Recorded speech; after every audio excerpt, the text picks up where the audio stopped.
Hello guys, मेरा नाम आर्यन है और ये चैनल का नाम है ऑलवर्स लाइफ। तो आप देख रहे हैं आर्यन शाकी को।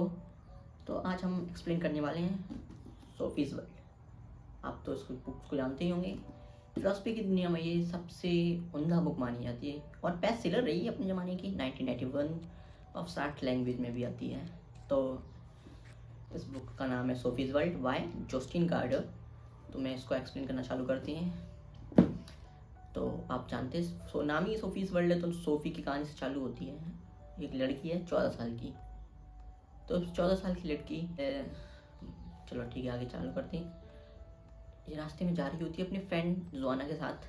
तो वो ऐसी बातचीत चल रही होती, तो वो जोआना पूछती है, कहती है कि क्या ये ह्यूमन बीइंग का ब्रेन एक एडवांस सुपर कंप्यूटर है?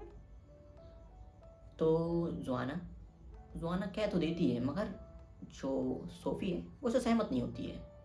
वो कहती है कि क्या ह्यूमन ब्रेन एक पीस ऑफ हार्डवेयर इतना ही है? तो वो इससे होती तो नहीं है सहमत, मगर तब भी वो इसको बताती तो नहीं है उसे तब भी।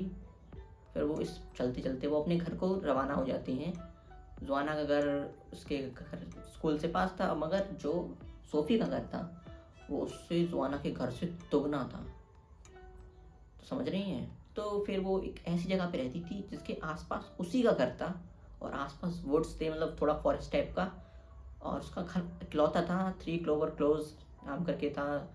तो उसे डेड बेंड भी बोलते थे क्योंकि बहुत उसका किनारे पे जाके रोड एकदम किनारे पे मुड़ जाती थी उसके घर के लिए। तो आप पहले जानते थे 1981 में मेल वेल चला करते, लेटर काफ़ी चलते थे। तो आप फिलॉसफी की दुनिया में आप बिगिनिंग है कि फिलॉसफी की बिगिनिंग एक ऐसी बुक है, आप रोमांचक है, आपको ऐसे हर चीज़ मिलेगी आप में। बिगिनिंग, बिग बैंग, हर चीज़, लास्ट में एंड भी, दुनिया का एंड, दुनिया की शुरुआत, जो चाहिए आपको मिलेगा इसमें। तो आप चालू करते हैं इसकी। तो वो अपने घर को जाती है। पास में नहीं था, आपने देखा होगा मेल बॉक्स लगा था होता था पहले, तो उसमें लेटर रखे हुआ करते थे। तो वो अपने घर में घुसने वाली होती तो वो चेक कर लेती है अपने लेटर बॉक्स में क्या, मतलब कौन कौन से लेटर आए हैं, कि किस चीज़ के पापा का लेटर हो। और तो उसके पापा के बारे में जानते हैं। तो उसके पापा एक कैप्टन होती हैं ऑयल टैंकर में, जो साल भर भारी रहते हैं, कभी हफ्ते में आ जाती है, हफ्ते हफ्ते के लिए। तो वो अपने परिवार से बहुत ही ज़्यादा प्यार करते हैं कि जितना टाइम होता है अपनी पत्नी अपने बच्चों को बहुत ज़्यादा प्यार करती हैं। तो वो जब वो चेक करती है, सोफ़ी जब अपने लेटर बॉक्स को चेक करती है, तो उसमें काफ़ी लेटर्स होती हैं उसके माँ के नाम के लिए। अक्सर वो बिल्स के लिए, बैंक के लिए थोड़ा ऐसे होती हैं। मगर वो अचानक से एक देखती, एक अलग सा वाइट कलर का लेटर, जो वो खंगाल के देख रही होती, तो वो देख लेती है एक लेटर उसके नाम से होता है। तो वो थोड़ा ऐसा ही ले लेती है बात को। तो वो लेटर लेती है और सोचती है कि होमवर्क करने के लिए अपने रूम में चली जाती है। होमवर्क करने के बाद वो लेटर खोलती है और वो उसे पढ़ती है। तो अब ये कहानी एक रोमांचक सफ़र पे ले जाने वाली है आपको। तो आप इसके लिए बने रहे। अब सुनिए, उस लेटर में उसका नाम होता है। उसका नाम तो होता है, मगर जिसने भेजा उसका नाम नहीं होता। उसका मतलब अननोन लेटर है, उसका घर का एड्रेस उसके नाम पे है, मगर वो वो लेटर में बस 3 वर्ड होती हैं। क्या वर्ड होती हैं? Who are you? क्या लग रहा है? आप सोचिए कितना अजीब है कि एक लेटर आई गुमनाम, और वो आपको सब जानता हो, मगर आप उसके बारे में कुछ नहीं जानते हैं, और वो लेटर लिख रहा है आपको। और उसमें लेटर में क्या लिखा है? Who are you. वो आपसे पूछ रहा है कौन हो तुम? तो एक पल के लिए सोफ़ी सोचती है कि मैं हूँ कौन? क्या मैं सोफ़ी हूँ? क्या मैं कुछ कोई और भी हो सकती थी? जैसे मान लो कोई भी। तो वो उसके पापा ने एक छोटे पे उसके नाम दिया दिया था, मतलब ओरिजिनली वही रखना चाहते थे, लिलीमोर अमंडसन। तो वो अपने आप को सोचने लगती है, क्या मैं लिलीमोर अमंडसन होती तो वह यही सवाल उसके दिमाग में चल रहे थे। एकदम आंधी सी आ जाती है कि मैं कौन हूँ। अब 14 साल के बच्चे को, एक 14 साल की लड़की है, तो वो क्या सोचेगी मैं कौन हूँ? वो उसके मन में ये उठने लगा कि मैं रियल में कौन हूँ। आप खुद अपने आप से सोचिए, आप मान ली 35-40 साल के भी इंसान हैं, तो आप खुद अपने आप से सोचिए कि क्या मैं हु आर यू, मैं हूँ कौन? होम ह्यूमन बीइंग हूँ। अरे ये तो बात की बातें हैं, मगर आप हैं कौन? इंडिविजुअली कहेंगे कि मैं एक इंजीनियर हूँ, मैं एक डॉक्टर हूँ, मगर वो तो आपका करियर है। आप हैं कौन? आप अपनी आइडेंटिटी इससे देंगे कि मैं एक इंजीनियर हूँ। ये तो, ये आप मान लीजिए आप गॉड के सामने कहें आप हैं कौन, आप अपना नाम बताएंगे कि आप ये बताएंगे, क्या बताएंगे, आप कौन हैं आप? तो यही एकदम तलाश में वो अपने मन को झकोरने लगती है। ये कहती कौन हूँ मैं, who I, who are you. ये क्वेश्चन बहुत इजी है, मगर आप अपने दिमाग पे जोर डालिए, जरा जोर डालिए कि आप हैं कौन। इस इतने बड़े यूनिवर्स में आप चींटी के बराबर भी नहीं है। तब भी हम लोग को लगता है कि मैं ये हूँ, मैं वो हूँ, मगर आप चींटी की भी बराबर नहीं है इस दुनिया में। तो आप जो मिला है उसमें खुश रहने की कोशिश किया और ढूंढिए कि मैं इस दुनिया को और इस जहाँ को बना बढ़िया करने में क्या ही कर सकता हूँ, क्या क्या कर सकता हूँ मैं। तो चलते हैं, आगे बढ़ते हैं। तो इसी कश्मकश में वो अपने घर में थी। वो ज़्यादातर वो अपने घर को रेड हाउस बुलाती थी, मतलब मैनेज नहीं बुलाती थी, जो कलेक्शन ऑफ एनिमल्स होता है। कलेक्शन ऑफ एनिमल होता है, उसके पास काफ़ी काफ़ी सारे मतलब फिशेस थी, और एक कैट थी, शरेकन नाम की कैट थी, और एक टॉर्टोइस और था। उसका नाम पता क्या था? गोविंदा। आपको अच्छा लगा होगा नाम सुन के, गोविंदा नाम का टॉर्टोइस था।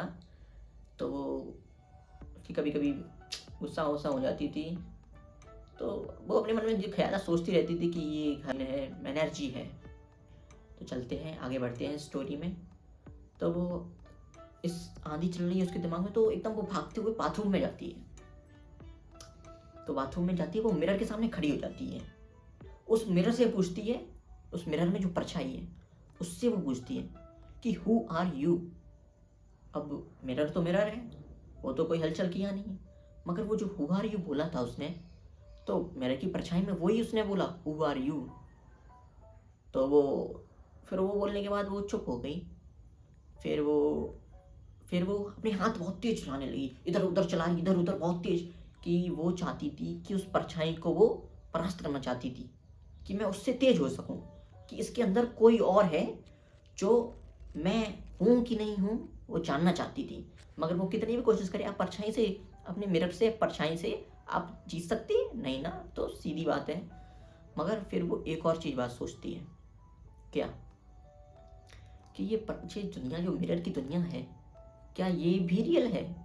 कि आपको लगता है कि हमारी दुनिया है, हमारी दुनिया रियल है।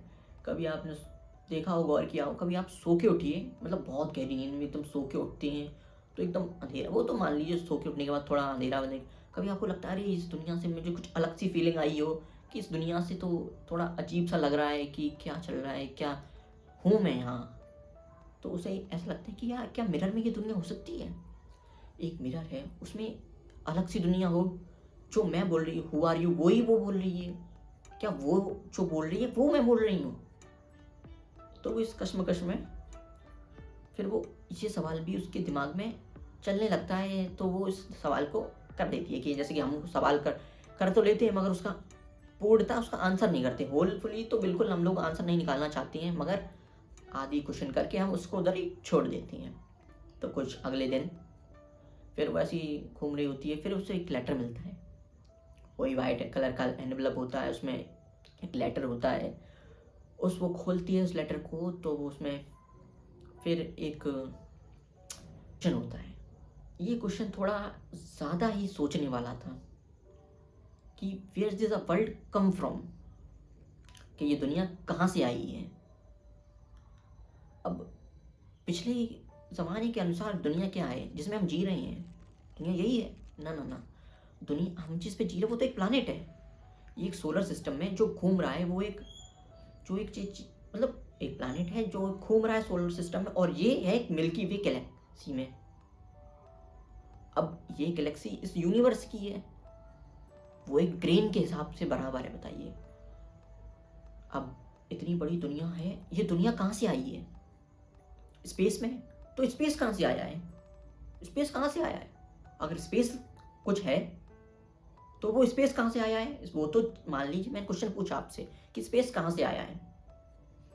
कुछ बुद्धिजीवी इंटेलिजेंट लोग कहेंगे कि साइंटिफिकली ये बिग बैंग से आया है, बिग बैंग थ्योरी से, एक थ्योरी है तो आप तो जानते ही होंगे, ये मतलब एक धमाके से एक ये दुनिया एक्सपेंड होती गई है, बिग बैंग से ये दुनिया एक्सपेंड होती गई और स्पेस आया, इसमें प्लानट, गैलेक्सी, यूनिवर्स, फिर बहुत सी चीज़ें आई, प्लानट आया, फिर इस पर लाइफ आई है इस प्लानट पे, तो ऐसे ये दुनिया आई है। मगर कुछ स्पेस, यूनिवर्स, ये कुछ होने के लिए भी कुछ, जैसे कि everything come from anything but anything comes from nothing. क्या सब कुछ कुछ से आया है, तो कुछ भी तो नहीं से भी तो आ सकता है। क्या नहीं से कुछ आ सकता है? सोचिए, बात कुछ अलग बोली, मगर ऐसे सोचिए कि एवरीथिंग कम फ्रॉम एनीथिंग, मगर एनीथिंग कम फ्रॉम नथिंग। क्या नथिंग से कुछ भी आ सकता है? जैसे कि मान लीजिए लोग कहते हैं कि दुनिया गॉड ने बनाई है। अब दुनिया गॉड ने बनाई है तो गॉड क्या पहले से एग्जिस्ट करते थे? अगर वो पहले से ही एग्जिस्ट करते थे तो उनकी सेल्फ, मतलब उनको खुद को होने के लिए खुद तो होना चाहिए उनका, मतलब उनको गॉड एग्जिस्ट हमेशा करते हैं तो उनका सेल्फ तो पहले से ही होना चाहिए ना।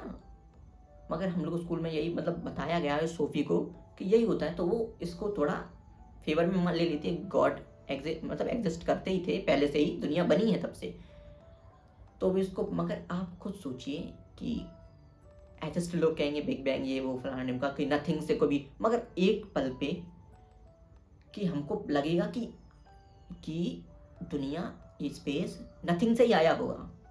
जैसे मान लीजिए एक पेड़ है, पेड़ पे पत्तियां हैं, पत्तियां कहें कि मैं कहाँ से आई हूँ, वो कहेगी मैं तने से आई हूँ। अब तना कहे मैं कहाँ से आई हूँ, मैं जन्मा हूँ एक सीड से।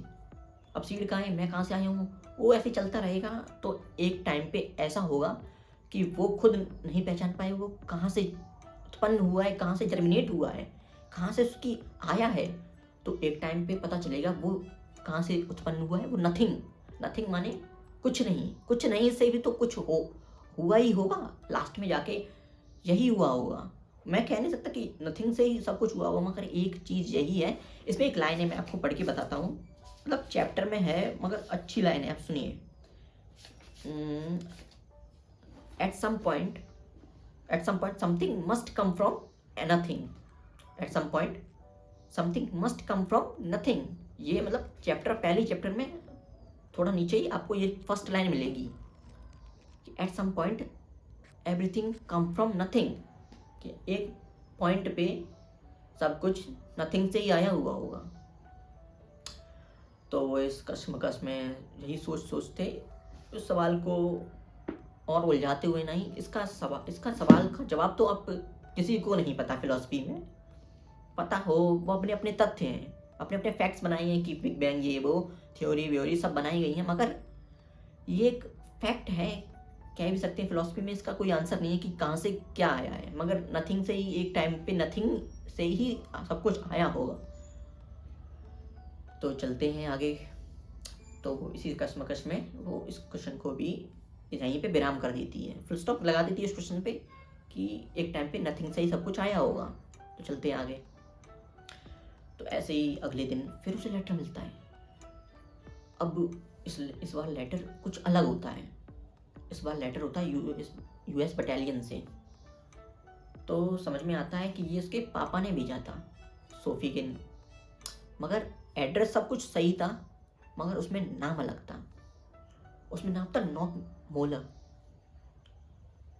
ये नॉक मोलर का लेटर तो था, मगर नॉक मोलर करके उसके घर में कोई नहीं था।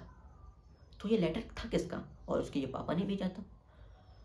तो अब वो बहुत ज़्यादा सदमे में टाइप की आ जाती है, फैसिनेट हो जाती है कि ये कौन है। और जब वो लेटर खोलती है, वो पढ़ती है कि ये एक बर्थडे के लिए लेटर लिखा गया था, जो सोफी का बर्थडे है उससे एक महीने पहले का बर्थडे विश दिया जा रहा है नॉक मुलर को कि आप, मतलब मेरी बेटी आप खुश रहिए, ये वो, मतलब अपना एक पिता अपनी एक बेटी को मतलब बर्थडे की सेलिब्रेट कर रहा है, कॉन्ग्रेचुलेट कर रहा है कि बर्थडे आपका बढ़िया रहे। तो मगर फिर वही जाके फिर आप सोचिए, अब सोफी के पास 3 क्वेश्चन हैं कि who are you, where this world come from, अब और ये नो मोलर कौन है? जो क्या उसके पापा उसे चीट कर रहे हैं? क्या उसके पापा अपनी बेटी को चीट कर रहे हैं कि क्या पता उसका दूसरा बच्चा हो, क्या पता? तो उसके मन में ये आंधी, 3 क्वेश्चनों की भी आंधी चल रही है। तो उसके पापा थोड़े फिलोसफल टाइप के, मतलब फिलोसफल तो नहीं कहेंगे, कि एक टाइप के इंसान थे जो हमेशा चीज़ों को थोड़ा अलग नज़रिए से देखवाना चाहते थे लोगों को। तो वैसे चलते चलते हैं, तो अब उसके पास 3 क्वेश्चन है। आप तो समझ ही गए हो कौन कौन से 3 क्वेश्चन हैं। तो आप 3 क्वेश्चन में आपको जो अच्छा लग रहा है क्वेश्चन, कि आप सोचते हैं कि इसका बेटर आंसर, मतलब इन 2 क्वेश्चनों में, who are you, where the world come from, ये आप इन 2 क्वेश्चनों में से आप अपना कमेंट कर सकते हैं कमेंट सेक्शन में, कि कौन सा क्वेश्चन आपको बेस्ट सूटेड लगता है, जो मैंने मतलब अभी एक्सप्लेन किया है, या मुझसे आज अच्छा एक्सप्लेन कर सकती हैं। थोड़ा फैक्ट नीचे से आप कमेंट में डाल सकते हैं, बिल्कुल। तो अब ये हम चैप्टर यहीं एंड करने वाले हैं, और अगले पार्ट में, मतलब अगले चैप्टर में, चैप्टर 2 जो होगा, अगले चैप्टर में इसका खुलासा, अगले पार्ट में और बढ़िया चीज़ें हो सकती होंगी। अब आप सोचिए कितनी मनोरंजक और एकदम कैसे स्टोरी बनाई गई। आप सोच रहे हैं कितनी बढ़िया स्टोरी बनाई गई, कितनी तथ्य, कि आपको सोचना। इसको सबसे बढ़िया आप मेरे चैनल पे आए हैं ऑल वर्स लाइफ पे, तो आप अपना IQ ये सोचिए कि भले ही आपका IQ छोड़िए, आप अपने दिमाग को खोल के रखिए इस वीडियो में, कि कैसे मैं होता उस जगह तो मैं क्या सोचता, क्या होती मेरी कल्पनाएं, इमेजिनेशन किस चीज़ में। तो चलो इस चैप्टर को एंड करते हैं। लाइक जरूर करिएगा ऑलवर्स चैनल, ऑलवर्स लाइफ चैनल को सब्सक्राइब जरूर करिएगा, क्योंकि मैं नया चैनल है, अभी सपोर्ट तो मिल नहीं रहा है। अगर आप सपोर्ट दिखा सकते हैं, इसको सब्सक्राइब कीजिए, लाइक कमेंट तो कर ही सकते हैं, इतना तो सब फ्री है, इतना तो कर ही सकते हैं। तो चलिए सपोर्ट दिखाएंगे, और बहुत ज़्यादा सपोर्ट चाहिए मुझे। अभी नया चैनल है, फर्स्ट वीडियो है, ये आप तो जानते हैं, फर्स्ट वीडियो है, तो आप प्लीज़ सपोर्ट दिखाइए, प्लीज़ प्लीज़। तो चलते हैं, बाय बाय गाइस।